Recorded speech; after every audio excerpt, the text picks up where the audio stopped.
Welcome to the Land Rover Winter Driving Tips.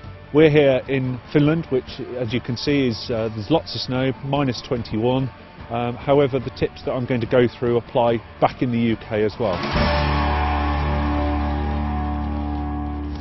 One of the key things you want to do is to check whether or not your journey is feasible, as in, is it really necessary to be out in these conditions? If it is, have you got the right forms of communication, as in mobile phone? Have you got your maps? Have you planned your route? Have you checked the weather? If you are going to take the vehicle out, make sure the vehicle's prepared correctly. You've got all the right safety bits and pieces with you. You've got a snow shovel, you've got some extra blankets, and if necessary, you've got snow chains with you.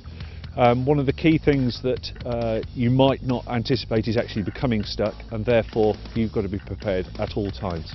Right, here we have the winter tyres. The compounds on these are slightly softer, so on the road surfaces you're going to be driving on, if it's sheet ice for example, you can see the little sections here highlighted by the snow and the stick that I'm using. Look for the snowflake in the mountain. That's what you're looking for to make sure you've got the right set of tyres. As you can see, this rim has been compacted with snow. One of the key things to watch out for at night is to make sure you've cleared all of that snow out using one of these devices to make sure that you don't have a wheel balance problem the following morning. The other things that you've got to be looking for are your door shuts and windows. Make sure they're clean and dry before you put the car away at night, and especially the door handles, make sure that these are clean as well. Otherwise in the morning it might be difficult to open the car door, but even if you do get the window to come down, it might jam in the closed position due to the ice build-up. Other things you should be looking for are your wiper blades, making sure that they're clean, and if you park the car at night, to leave them in the utmost position to ensure they're not frozen to the screen.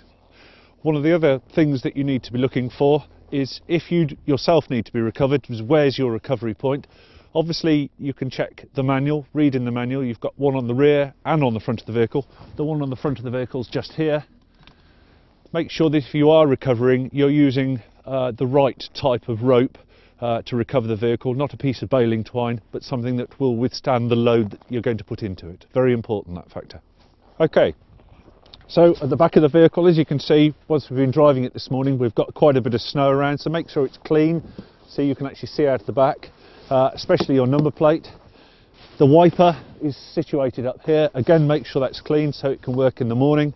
And the rear wash wipe, as in the liquid that we have in there, we need to have a higher alcohol content to ensure that it doesn't freeze at these very low temperatures. Rear lights, make sure they're clean, especially the high mounted stop lamp. Okay, those are most of the points that we want to get across to you this afternoon, but the most important thing is enjoy your driving, but be safe.